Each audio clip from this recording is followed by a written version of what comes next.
Hey, how's it going? This is Gitas. We got a good friend here. Just got back home from Mongolia, and I wanted to share you his story. So, what's your name? I'm Jeff Hattabaugh. I just came back from the Mongolia Bike Challenge.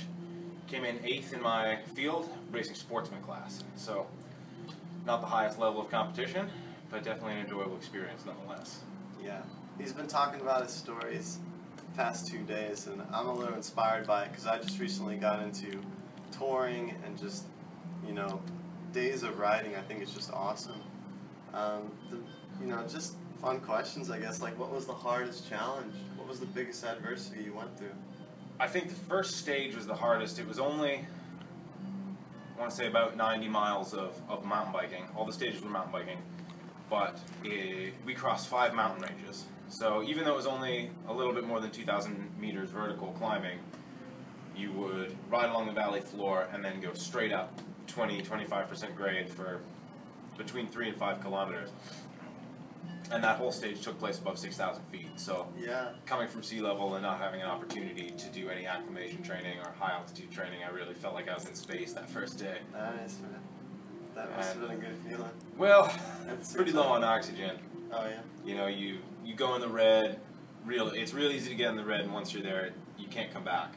Cool. So I normally will have a sweet spot around 178 beats per minute. I can sustain that all day, and day one I think I averaged more like 148 beats per minute. So I was really choked off in the thin air. Yeah. But day after day I got a little more used to it. Cool. Cool. One of the things that blows my mind is that he's doing high mileage on a mountain bike. It's not like a road bike where you're going through perfectly paved roads. This mountain bike terrain is way harder. When I see people go on an hour mountain bike ride and a road ride, the mileage is almost doubled on the road.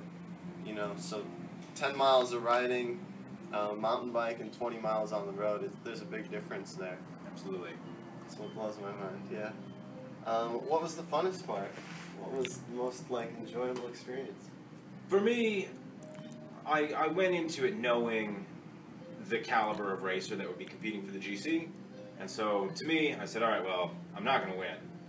So it really was just a big group ride for me, and yeah. In road racing, the person who wins is generally, fingers covering the lens there, Bill. The person who wins is generally the foxiest racer or the sneakiest racer, and so I think that you don't necessarily have a sense of camaraderie at the end of the day. Whereas with mountain biking, especially on a stage that's that long, it tends to be that the better man or woman wins. And so even though I wasn't at the front, I mean, the first person I met was the Irish national champion. And then I was riding with 2 American national champions, the French national champion, the Dutch national champion in marathon and cross country and ultra marathon in multiple different age groups. And because the stages are so long, the fastest rider is going to be able to go off the front at the end. And so you can be in that peloton and there's not too much surging, and afterwards everyone's friends. So I think to answer your question, I think the most rewarding part, the most fun part was to just be in the company of the real pros and to have everybody be cool with each other and everybody to get along. And so it was much more of a group ride atmosphere, even though it was pretty hotly contested at the front. Yeah. Cool, man. Lots of experience gained.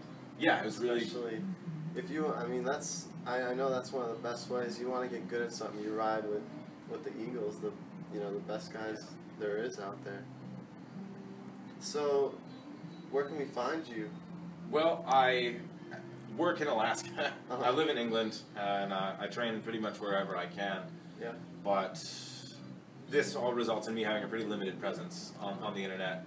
Jeff Hattabaugh on YouTube, if you search me there. There's a few videos about Mongolia, and really that's about it. This was my first ever stage race, so I spent 4 months training for this race and built up a good base level. I was already a cyclist before that, but really started to take my training seriously, and so now I'll have an easier time maintaining that fitness and maybe building a little, but that will allow me to participate in more races next year and in the forthcoming years after that. Cool. So there's one called the Yak Attack. Well, I'm thinking of doing the Transylvania in the spring. which is half enduro, half cross country, and that's just in Pennsylvania. So that's really easy race, very accessible, and again low key. And then in the springtime, there is a race called the Yak Attack that goes over the Himalayas. Wow. So, oh, I'm sorry, it's in the autumn. So I don't know if I'll be able to do that, but that's sort of my A goal for next year's racing. Right on, man. Right on. Yeah. Any last things about Mongolia, or any advice to people who want to do something gnarly like that? Yeah, I think that you have to really decide that you're going to get over the difficulty of all of it. It's expensive, it's taxing, and the dream is easy to dream, but if you really want to do it, you're going to suffer for it. Yeah. And so once you take that first step, you're really on your way, and it's hard to mess up. But the discomfort, the fear, the expense of saying, I'm not just going to think about this, I'm going to do it, is really the biggest hurdle. Yeah. Right on, man. So yeah, I just want to thank, Jeff, for this interview. Well, thank you very much for having me. Yeah. Always a pleasure. And Beverly Bikes, Beverly Cycles.